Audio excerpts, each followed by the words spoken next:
In this lecture, we will start creating our workflow for our project in GitHub Actions. So I have already cloned the project to my local system, and now we will start creating our workflow. The first step that we have to do here is to create a folder called .githubactions at the root of the repository.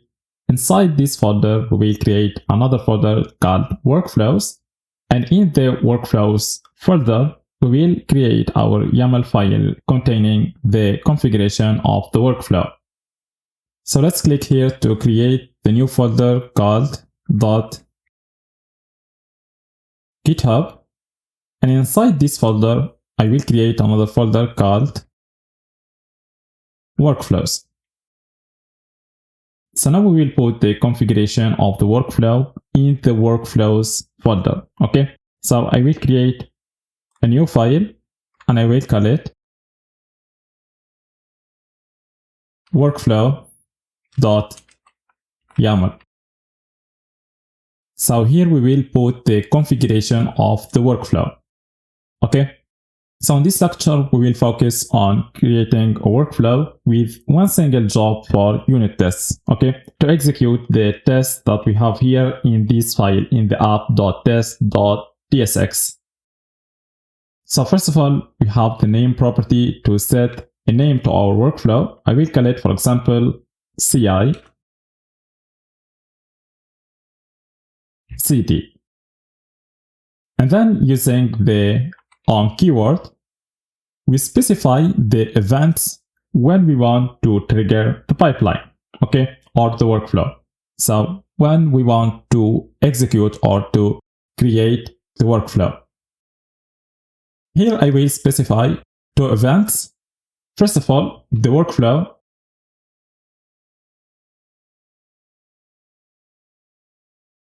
The workflow dispatch event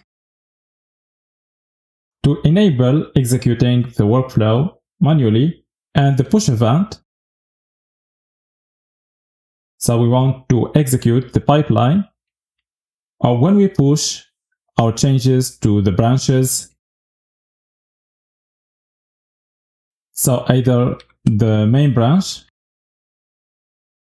or any branch starting with the word feature. So here we have specified when we want to trigger the workflow. So here we want to trigger the workflow either manually using the workflow dispatch event or whenever we push our changes to the main branch or to any branch starting with the word feature. So now we will start creating our jobs. Here under the jobs keyword. So for the first job, I will call it unit test.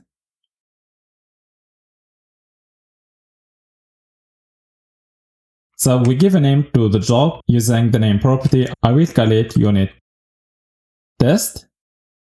And we can specify where we want to execute this job using the runs on keyword. So I will set it to Ubuntu latest. And then we will start specifying the steps of this job. Okay, so what we want to do in this job, we can specify that using the steps keyword. So first of all, the first thing that we have to do is to check out the repository. Okay, so we want to check out the repository to the system where we will execute the job. Okay, and we can do that using the checkout action. So we give a name to the step. For example, I will call it checkout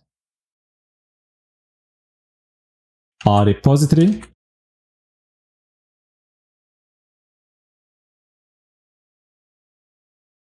So here we will use an action, which is the checkout action. So if we go here to GitHub Marketplace, we will search here for an action called checkout. So here is the official action that we can use to check out the repository to the system where the job will be executed. So if we scroll down here, we will find how to use this action. So here we have to set the user's keyword to the name of the action. So action/checkout.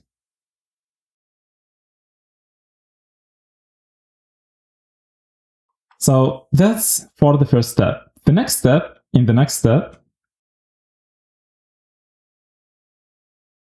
in the second step, we will set up Node.js. And that's because we have an application based on Node.js. So we have to set Node.js to be able to execute the unit tests. So here I will call this step setup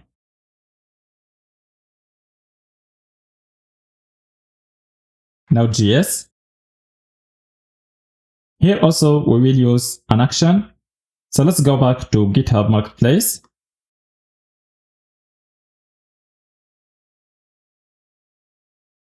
So now we will search for an action called Node or Node.js. So we will use this action setup Node.js environment.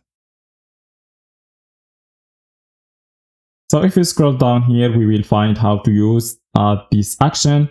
So we have first of all to set the user's keyword to the name of the action. So action/setup Node.js. And then we have some other optional parameters. For example, we have the node version to specify the version that we want to use.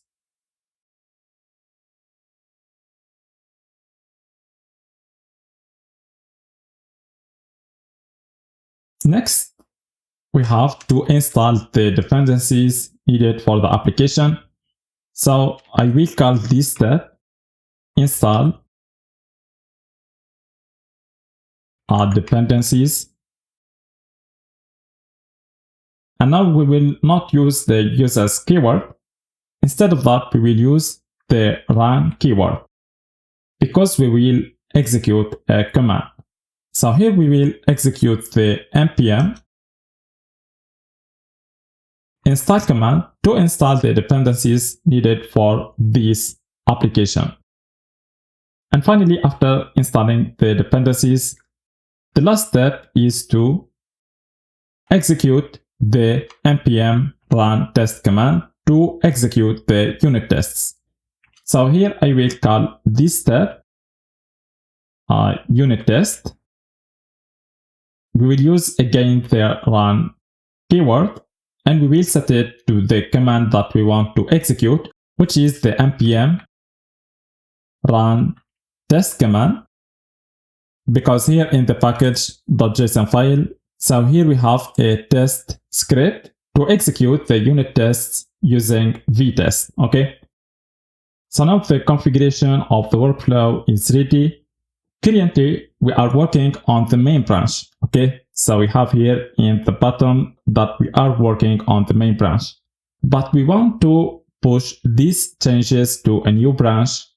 For example, called feature/setting up CI/CD. So let's create a new branch. So I will click here on the main branch.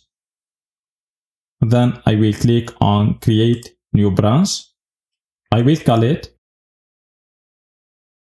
feature/setting up CI/CD pipeline. So the branch was changed now from main to feature/setting up CI/CD pipeline. So now let's commit the changes and see the execution of the workflow. So we click here on this icon. For the commit message, for example, we can say set up the unit tested job. After that, we click on this button to commit and push the changes. Here we see that the changes was successfully pushed. If we go now to our repository in GitHub, let's go to the Actions tab. So we see here that a workflow was created and it was completed successfully. In the workflow, until now we have only the unit test job. And here are all the steps of this job. Okay, so it starts first of all by setting up the job. So it downloads the actions needed for this job, which are the checkout action and the setup Node.js action. And then it moves to the second step to download the repository to the system where the job will be executed using the checkout action. After that, it moves to the setup Node.js step to set up Node.js. And then it moves to the install dependencies step to install the dependencies needed for the application by executing the npm run install command. Next, we have the unit test step, where we execute the npm run test to execute the tests of this application. And we notice here that a report containing the result of executing the unit test was created, and it is called gunit_report.xml.